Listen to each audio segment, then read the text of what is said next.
My name is Diana Bittar. I'm a portraiture mixed media artist.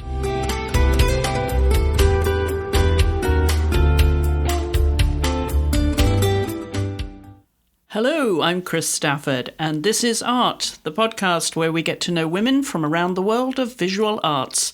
This is Season 2, Episode 17.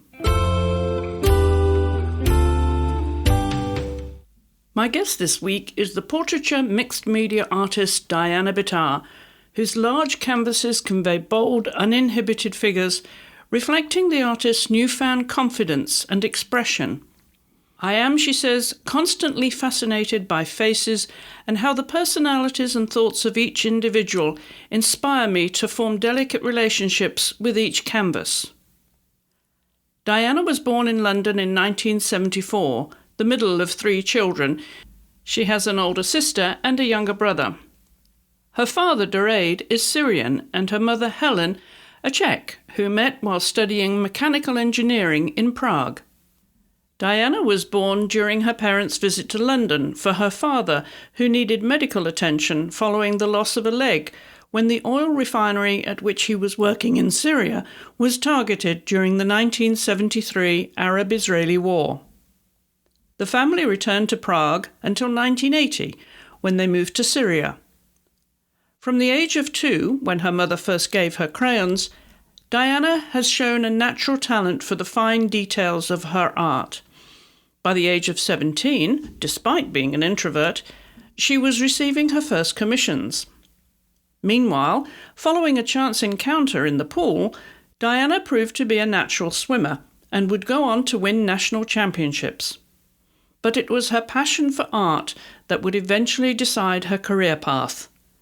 She chose to major in visual communications and graphic design at the Fine Art University in Damascus, graduating in 1995. Shortly after, she met her Syrian husband Tarek, an orthopedic surgeon, and followed him back to California. Diana took a break from her art to raise 3 sons, and when she returned to her easel, she changed her focus from landscapes to what she describes as abstract realism in portraiture. She lives in Granada Hills, Los Angeles, where she has held a number of shows in the area. Diana, welcome to the podcast. Great to have you here. Thank you so much, Chris. I'm thrilled to be here.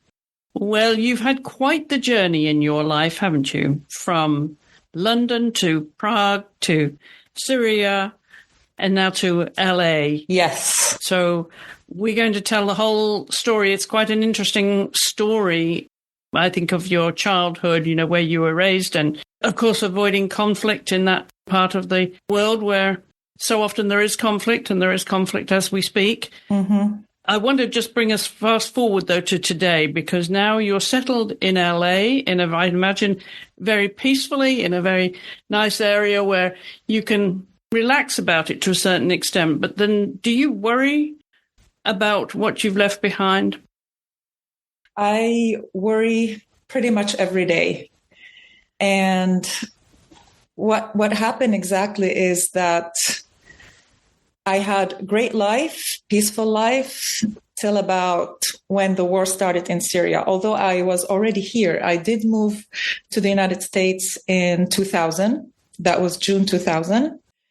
And after I moved, I want to say after 10 years of being here, the war started. And it was something else.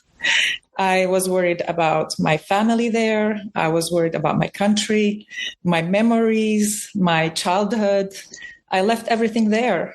And it was in a big danger. And most of your family is in Prague, now in Czechoslovakia. Yes. So my mom and my dad, they pretty much took their suitcases and left home and flew to Prague, since my mother is from what it used to be called Czechoslovakia. So she's Czech, and my father studied mechanical engineering in Prague as well. So he does speak the language. So it made it a little easier for them to just pick up and leave and go start a new life in Prague at a very old age. Now, your father is Syrian, of course. He is. Where was he born and raised then, Diana? He was born in a city called Homs. This is pretty much the third largest city in Syria. So there's Damascus, which is the capital city.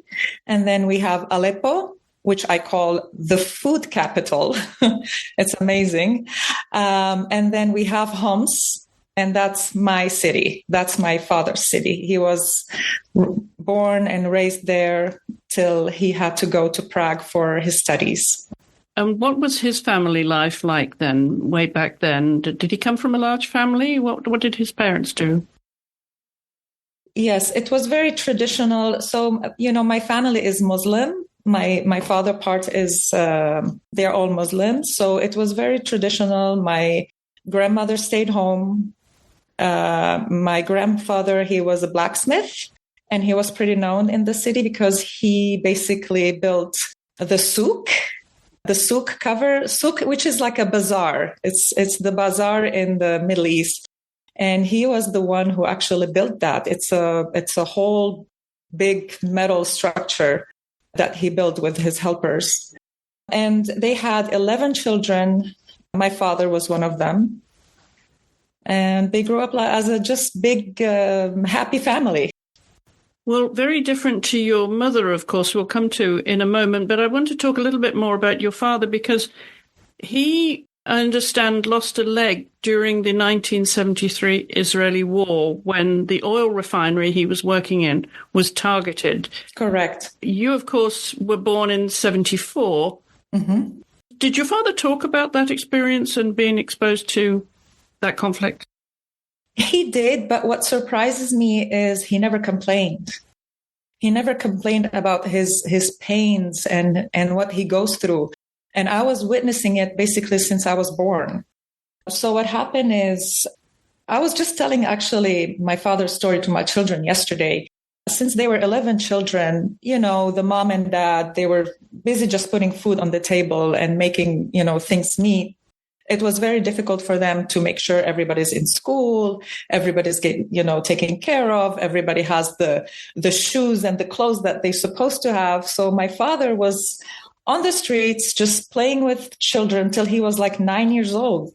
And someone from the neighbors asked him, "Hey, kid, what are you doing on the street? Why are you not in school?"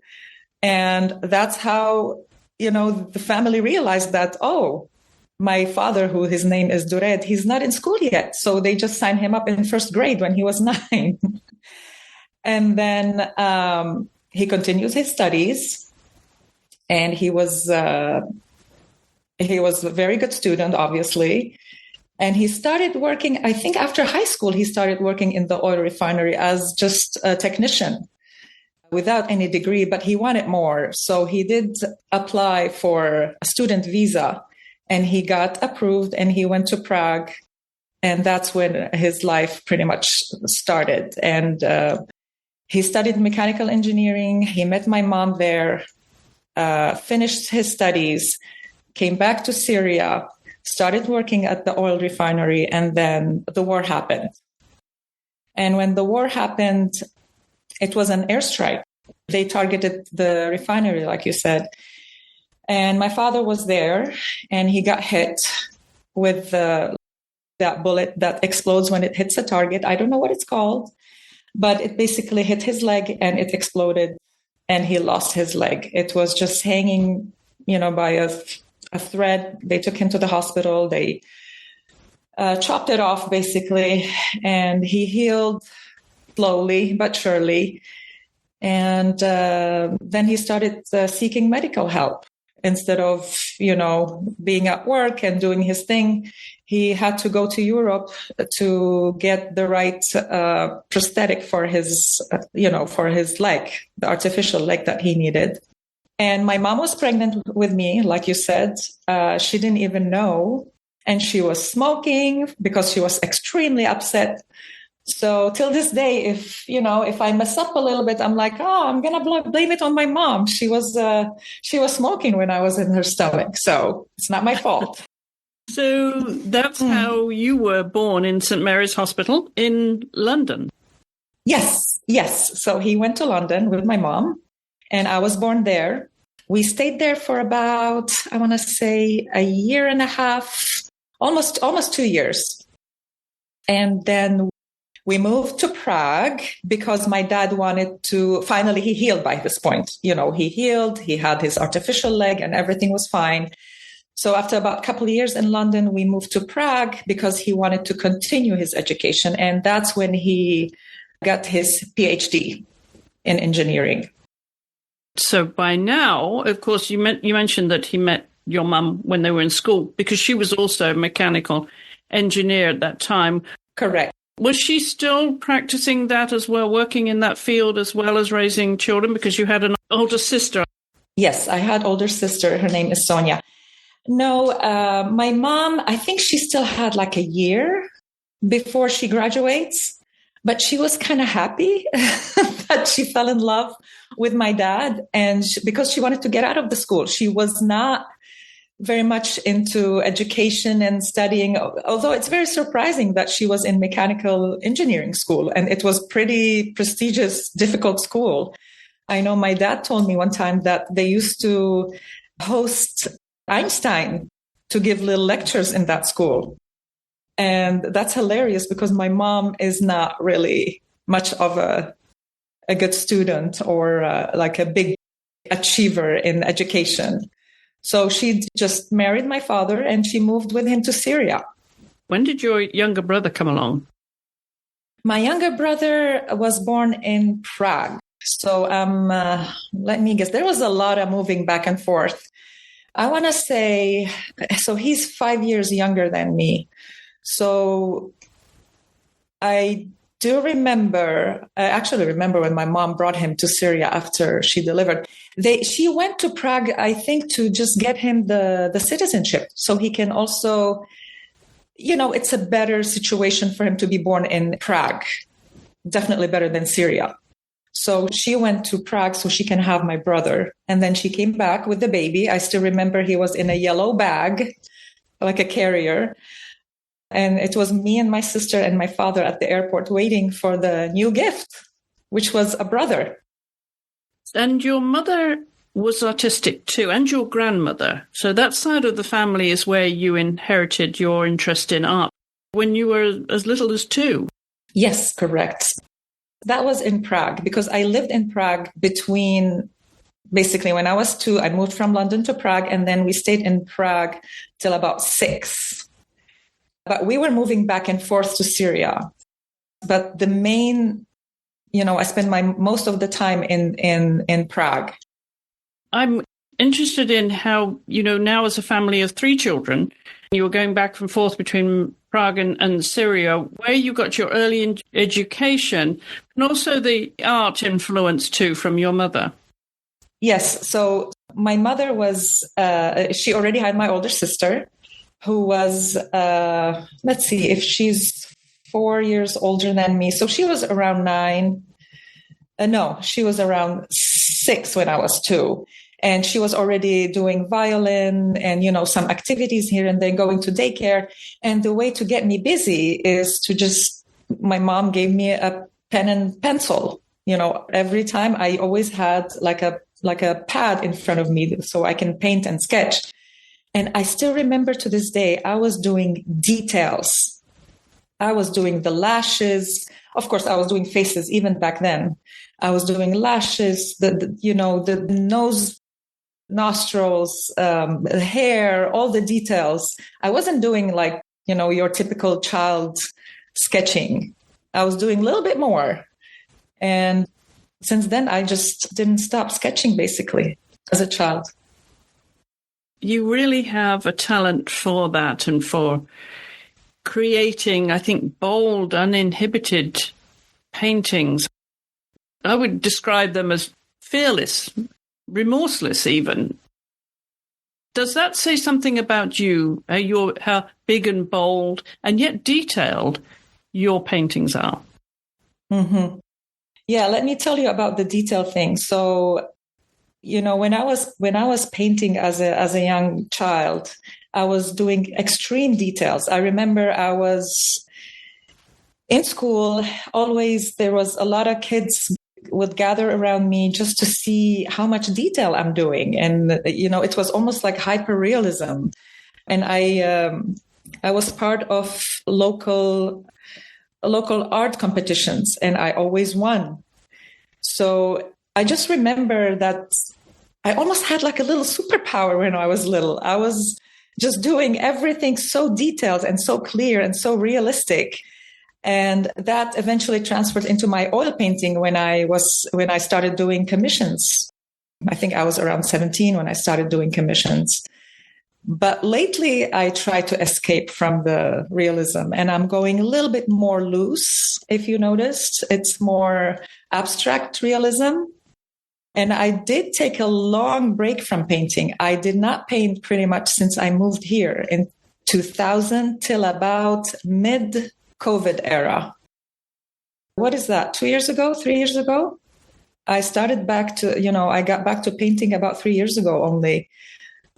And since then, it's more like a sprint because I'm trying to make up for all the time that I didn't use for painting. So I'm more like sprinting through it. I'm hungry for it. I just, I exploded. I couldn't wait to get back into the real me, the real who I am. And that break from it was to raise your 3 boys, your twin 15-year-old boys and your 18-year-old son too. So that was quite a handful, raising 3 boys. It is. But let's go back a little bit to when I applied for art school, because as I told you, since I was a child, I knew I was going to be an artist for some reason. I just knew this is my natural state. So I did everything towards that goal. I applied for art school, which was in Damascus. It's called Fine Art University of Damascus. And I got in. Also, you have to get in through, I think it was about 4 hours of sketching and painting, and I did get in. I studied fine arts for 5 years. Basically, the first year you go through everything. You have to learn a little bit about interior design. You have to learn graphic design, fine art, etching, and sculpting. And that's how you decide what you want to major in.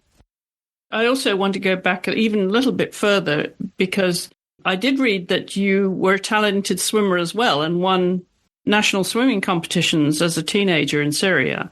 So it wasn't just about painting. You were doing other things then. Yes. Tell us how the swimming came about and why you were attracted to that. The swimming started when I was 4th grade. What happened, I still remember that day like yesterday. My older cousin, I think he was about 18, 19. He was, a teenager still. He took me to the swimming pool and he was showing me the facility. And when we got closer to the deep end of the pool, he pushes me in the water. I don't know if it was a joke or a test. He pushes me in the water and I somehow managed, although I did not swim before, I somehow managed to go to the edge. And that was it. Instead of having this trauma or this fear from water, I think I felt that I did, little win, that I was able to save myself and I was able to swim to the edge without any, huge panic.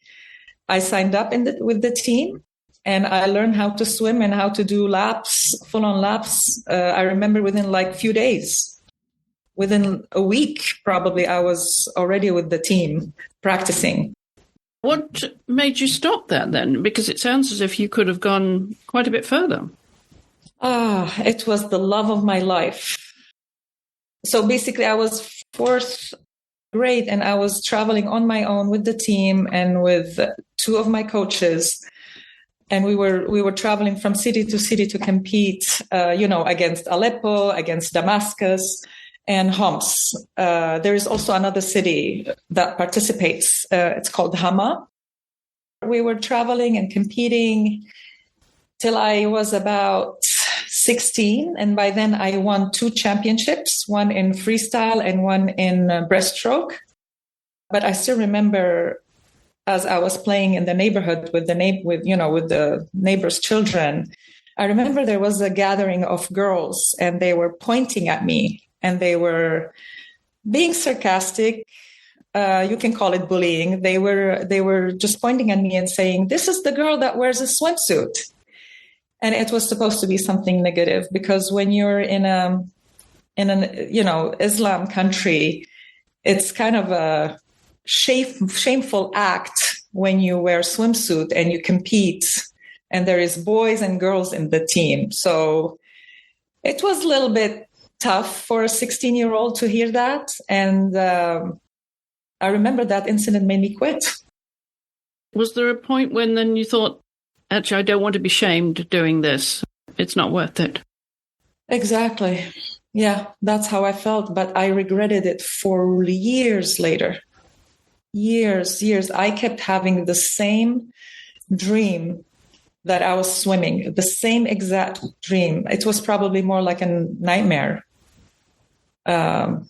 It was just torture when I was away from the water. I swam for years. And, for me to be able to have any achievement in swimming was a big deal, because the girls that I competed against in Damascus, they were related to the president, and they had access to Olympic pool. They had Russian coaches. I had basically just local, older coaches that were in my city, and we didn't have access to a pool, to Olympic pool. It was half a pool, and it was only during the summer. So I was able to practice 3 months of the year. They were practicing, the whole year, 12 months of the year. But I still won. So you can tell I had this strong will and, competition spirit, basically. I just wanted to win.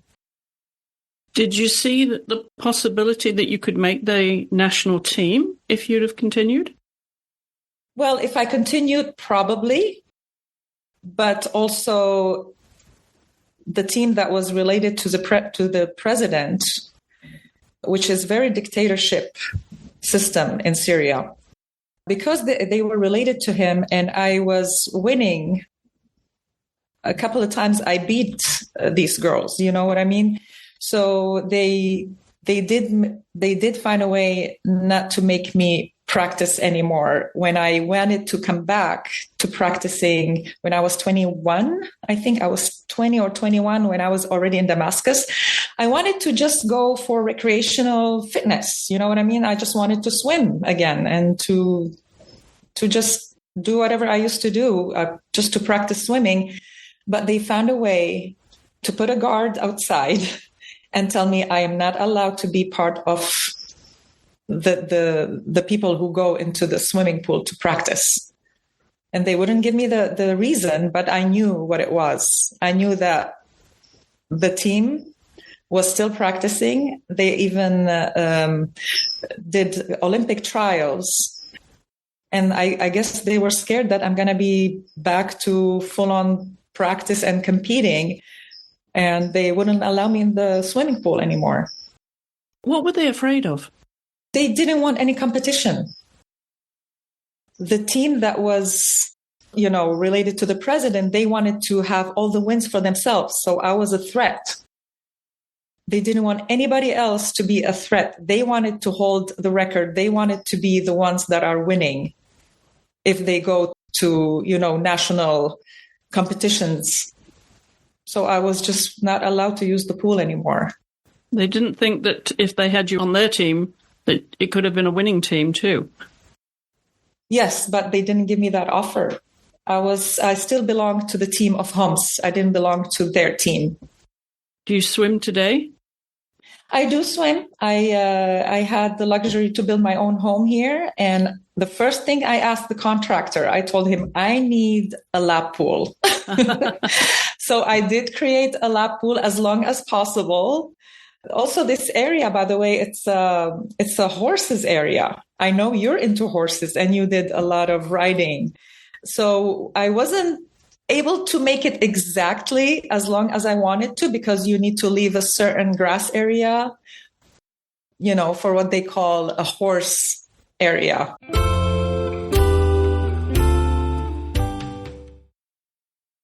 So let's go back to other early childhood memories then, because once you settled in Syria, then you had your interest in swimming, and also the artwork was obviously a passion to you by now. But otherwise, what was childhood like? Childhood was the best years of my life. I had a great childhood, especially in Prague. We were in the nature. We were traveling a lot with my parents. They used to like traveling, so we went almost all around Europe. We did some camping. Me and my sister, we were singing a lot. I remember always on these car road trips, we would just sit in the back and sing and play. And then when my brother, joined us, it was just three of us, happy, healthy siblings. And what year was it then that you moved to Syria? Because once you moved there, you stayed there, did you, for the rest of your childhood? I stayed. We still visited Prague here and there because we wanted to see our grandma. But I stayed there. I basically between Homs and Damascus when I went to college later, till 2000. 2000, I moved here.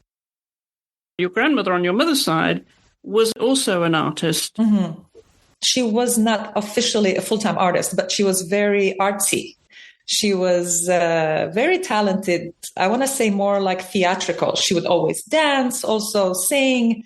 She knew how to sketch. Her sketches were more of a caricature style.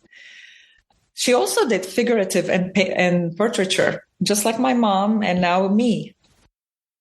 Whilst you were in school then, was that the point when you were in high school you decided that you did want to go on to university, which you did with the Fine Art University you mentioned of Damascus? Mm-hmm. Was that an easy decision for you? Or very? Your parents weren't saying, oh, well, that's only one thing you could do. There are other options. Yeah. That you were very single-minded and ambitious at that point. Very. And I wouldn't know what else would I do if I didn't get in. No, seriously, that's all I know what to do. That's all. That's everything I know. I just know how to paint, how to sketch. I'm very visual. So I did actually major in visual communication, which is graphic design. I don't know if it was a mistake or not, because my real passion is more of the fine arts. It's more of painting. But I think because I wanted to explore it. Maybe I was too confident that I don't need to learn painting, anymore, I guess. And I went to graphic design. But the painting aspect helped me tremendously in my graphic design. And I was definitely top of my class. I did combine both. Of art, fine arts and graphic arts in my final project that I presented the last year of the university. And that was a big plus, that I knew how to paint and how to be creative in that way. What was college life like for you, though, in Damascus? Apart from the art and your dedication to that, as a student, what kind of things did you do outside of art? It was a lot of fun. My sister was already there in the same college, in the same university. She beat me by 2 years, I want to say, because I went to school a little early. I was, I think, 5 when I went to first grade. She was a little bit late. I think she had to redo a year in school. So we were in the college together, and she already established a group of friends. And when I joined, I just joined the group of friends as well. And we were having a lot of fun. I would go to their music rehearsals because my sister by then, she was also doing some singing, and she had a band on the side besides being an interior designer in university. I got eventually engaged to one of the musicians. It was a lot of fun. We did a lot of partying. We would go to the old city of Damascus, which is gorgeous, beautiful architecture, amazing, restaurants and very old neighborhoods and houses. What happened to that relationship? It didn't really last that long. We were engaged for about a year and a half. And then I don't know what it was. I think he was just, doing his own thing. He was also, touring and busy with music. And I got busy at that point. Actually, I was doing also interior design. So I was building a house for someone. I was doing the interior design part of that house. So I was doing my thing. He was doing his thing. And slowly, I guess we both got, little cold feet, and it didn't work out. And at that point, then, did you know what you wanted to do with the education that you had? Not much, because that's the problem with every art school. They don't teach you the business aspect. After I graduated, of course, I did work in graphic design, but luckily, because my sister's future, who became a future husband later, my sister, a friend, I want to say they were already boyfriend and girlfriend back then. He had an office where he would do a graphic design, interior design, and 3D CAD. They specialize in 3D CAD commercials.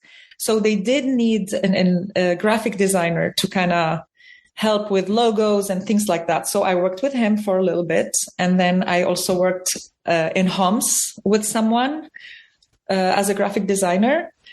But on the side, I was doing commissions, painting commissions. And what did they look like? Was it portraiture right from the start? No, it was more of landscape, city landscapes, not really portraiture. When did that start? That started just recently when I moved here, I want to say. Yes, that started when I finally established my Instagram, and word of mouth, people would see my work and they would, a couple of people ask me for commissions, and a word of mouth, it just kind of spread. And, a lot of friends, also friends of friends would commission me to do their children portraits or their own portraits. And that was it. I didn't really go back to landscaping much. It's interesting, isn't it, how you made that change after you had a break to raise the boys? I know. I just went straight to portraiture. And now, as I said, it's very big, it's bold, it's daring, uninhibited. Is that how you feel right now, that you're in such a good place? Yes. You're happily married now to your husband, Tarek, who's an orthopedic surgeon, and raising the boys now, they're all teenagers. Would you feel that now in your life you're most empowered and feel very strong and confident about your artwork? I do. And surprisingly, I actually changed medium altogether. I used to be an oil painter. Strictly oil painter and realistic. And I completely switched to charcoal and acrylics, which is mixed media. That was also quite of a challenge to paint with acrylics. It's completely different medium because it's water-based, as you know. It dries instantly, so I have to be very quick. Very quick. When I apply my first layer, I have to go in right away and know, how to put my marks and where I want to put them, because you also cannot cover much with acrylics. It's not like oil. When you make a mistake, you're in trouble. And how much time are you spending painting then each day? Do you paint every day? I do paint every day. I do paint from the second I can get into the studio, after the kids drop offs. Sometimes, I also am into fitness still. So I do get my workout in, I want to say 3 times a week or so.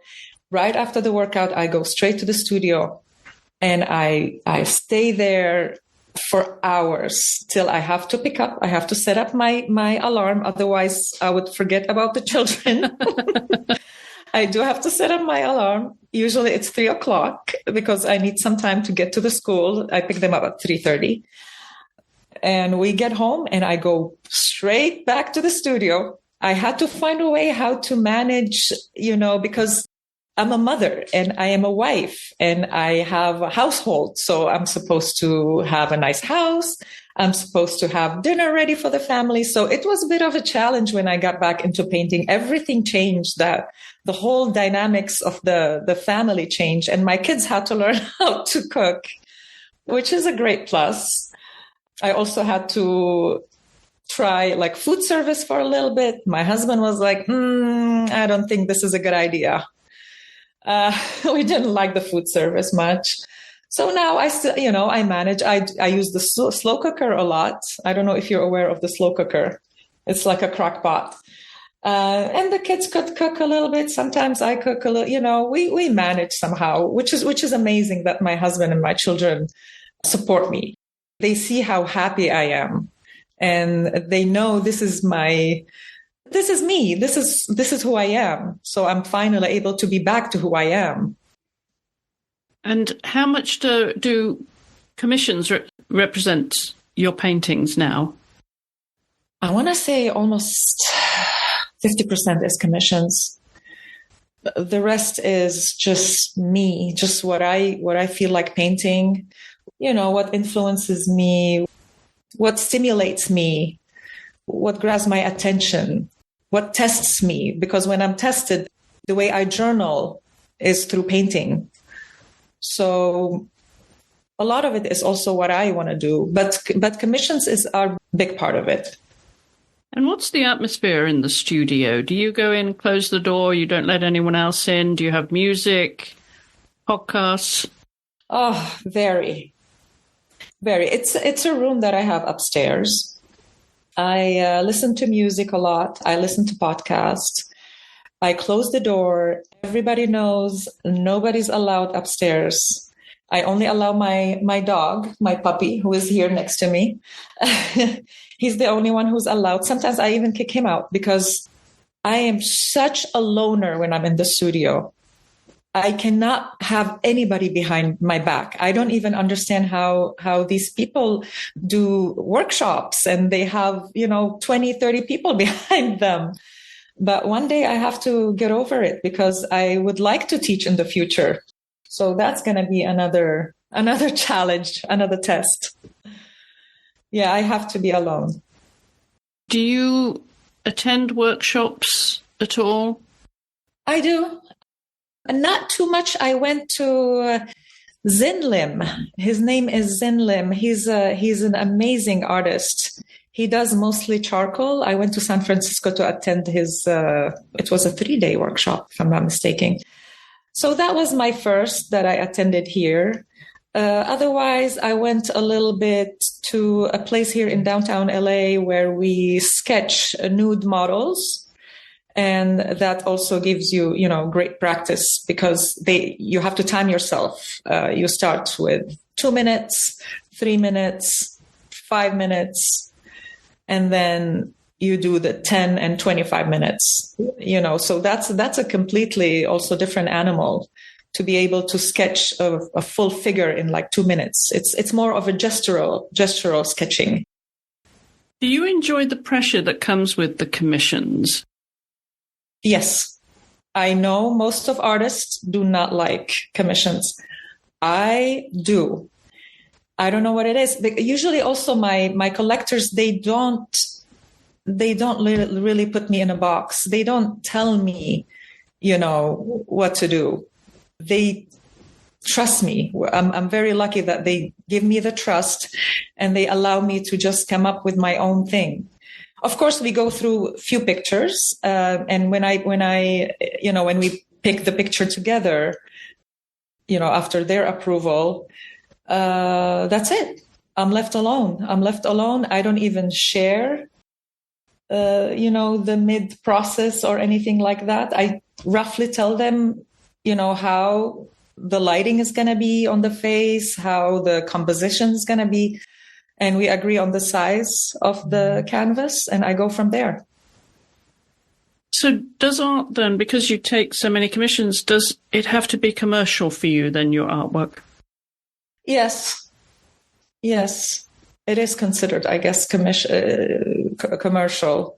and I don't mind it. I do not mind it at all. Someone has to pay for the materials. It's eventually, at the end of the day, it's a small business. And I do appreciate the commissions. Keep them coming. So what then is the most satisfying aspect of the process? All of it. All of it. All of it.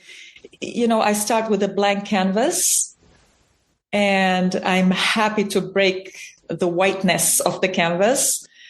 And, when I see that my stroke is, everything's going well, and I start with a very rough, I don't know if you want to talk about the technical part, but I start with just very large sections of basically spaces, like colored spaces, you can call that. And then slowly I break into the details till I get it all figured out. It doesn't take me that long to do a commission. If it's not extremely large, usually I finish it within a day, but the day is full day. I'm talking 14 to 16 hours of nonstop painting. Can you describe the feelings that you get when you're doing your art and when you've completed a piece? I almost get high. It's unbelievable feeling of excitement and freedom, pleasure, a challenge. I'm also adrenaline junkie. So I think it's because of my, athletic background also. I'm so much into movement. So I do use my whole body. I use large brushes. Sometimes it's even more than 10 inches. My largest brush is probably around 30 inches. So I do use my whole body in it, when I'm painting. It gives me just a sense of accomplishment and freedom, and very satisfying, extremely satisfying. And that gets me hooked. I know I'm addicted to painting. And at the end of the day, when you close the door on the studio, what is important to you that you have to feel at the end of the day to feel satisfied? Is it what happens in the studio, or is that only just a part of it? It's definitely a big part of it. But before anything, I am a mom, and my kids are a huge part in my life. I do make sure I spend enough time with them. I do make sure they are taken care of. I do make sure they're happy. They're spending their time, semi-wisely, if possible. But my own personal satisfaction is definitely what I do. It's definitely when I have a good, successful day in the studio. So it's a little bit of both. I am actually closing the studio here in the house, and I'm moving to a warehouse that I purchased recently. So bigger, bolder? Way bigger. It's a 4,500 square foot warehouse that's going to be in Valencia area. We're going to fill half of it with the car collection that me and my husband own. We've been collecting cars for years now.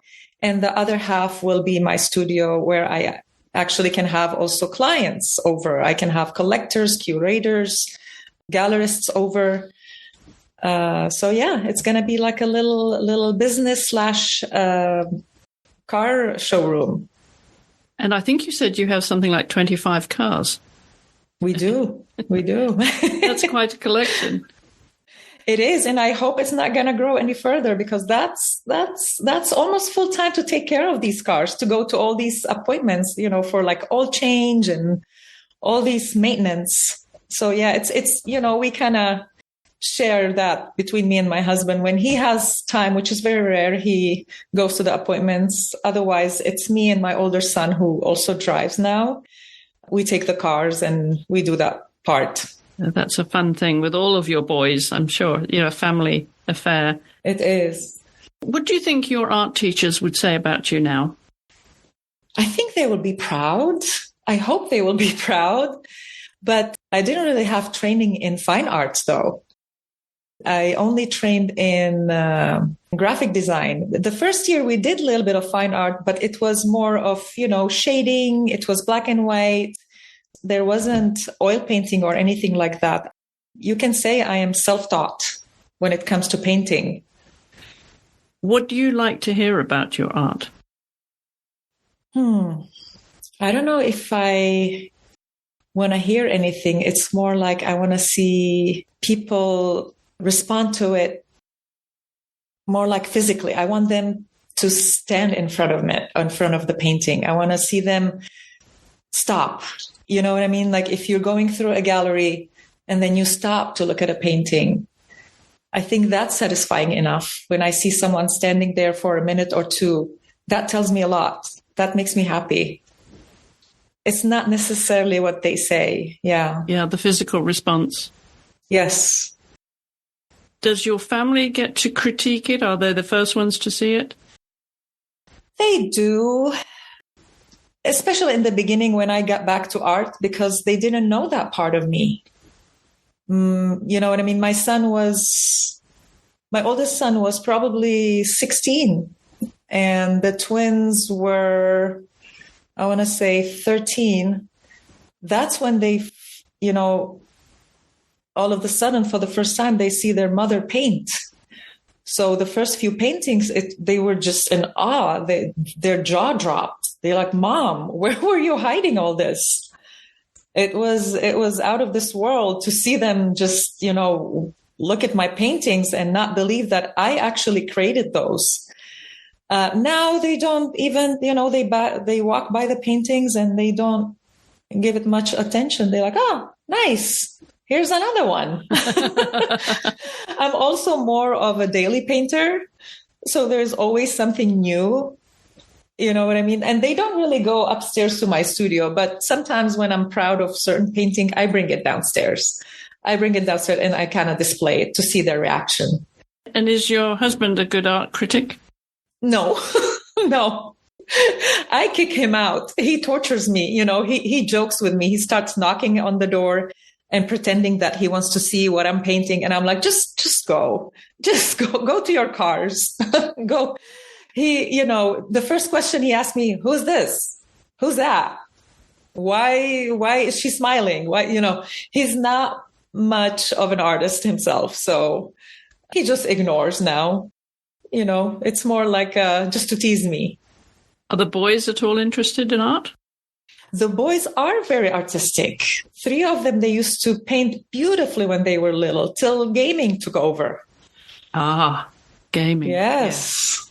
Yes, gaming. They were also into music. My oldest is into drums, and actually he got back to it. He stopped for a minute and now he's back. One of the twins, so I have 3 boys in total, Anwar, Faris, the twins, and then Ayhan, the oldest one. Anwar was into drumming and into guitar, but also gaming took over, and now he's actually an editor. He edits. He sits on his computer. He's a little bit like me. He can sit all day long. He sits for probably 12, 14 hours on a weekend, and he just edits. So here we are, 2024 is well underway. What's in store for you? Do you have any exhibitions or showings that we should share with our listeners? I did quite few shows, since I started, because like I told you, I wanted to sprint through this. So I did few shows, and I do feel a little bit exhausted from the shows that I've done. It's a lot of work. I did 2 that were in Beverly Hills. It's called Beverly Hills Art Show. And then I did in downtown LA show twice also in Pershing Building. It's called PSB Art Show in downtown LA. I did that one twice. I was part of a group show in California Heritage Museum. And then I also exhibited with Los Angeles Art Association. And I'm actually a member now. I became a member of this wonderful artist community. It's called Los Angeles Artists Association. And I do exhibit with them there every now and then. So I am taking a little bit of break. Once I move into the new studio, I will definitely come up with a new body of work, and you will hear about it. Well, lots to look forward to then. With that much space, I can imagine you're just going to get bigger and bigger with your paintings, Diana. Oh, I can't wait. I can't wait, because here in this studio that I have is only one wall. The rest of the walls are one wall is glass, the other wall is for storage, and one wall is, a couch and shelving. So I only have one wall, and I cannot go any bigger. So yeah, I'm gonna go definitely bigger sizes as well as the smaller sizes. The smaller sizes are a little bit easier to also sell and to transfer. You know what I mean? If you want to transfer them from one showroom to another, it's a little easier. So I'll be doing a little both, but definitely you will see the large sizes. Any time to go back to visit family this year? Yes, I am planning on going around my 50th birthday, which is in June. Planning on going to Prague. And I was debating between going to London or Amsterdam. You tell me. Oh, well, lots of choices there. I know. But at least you get to see your family. Yes, I'm going to see my mom, my dad, my sister, brother, and all their children. It's going to be wonderful. I'm going to take my kids as well and my husband. I'm leaving the pup behind. But yeah, it should be a fun time. What's your parents' reaction to the success that you've had as an artist now? Extremely, extremely happy. They always wanted me to do this, and they were very sad when I stopped. The 23 years or 22 years. Although I was still in the creative world. I was doing, some interior design work. I was doing graphic design. I even did a little bit of handbag design with a company. So they knew I'm still in touch with my, artistic self, but they always wanted me to paint. And when I started painting, there is this, I probably should tell you the story. There is this filmmaker, his name is Stephen Barber. He saw my work on Instagram and he contacted me. And he wanted me to paint Sally Ride, which is the first woman who went to space. And things really opened up for me after he contacted me, because I did a painting of her and we donated it to Sally Ride School here in Los Angeles. And speaking of my parents, I remember how my dad was, very, very proud of this, because it also went on TV. I think it was on NBC and some other local channel.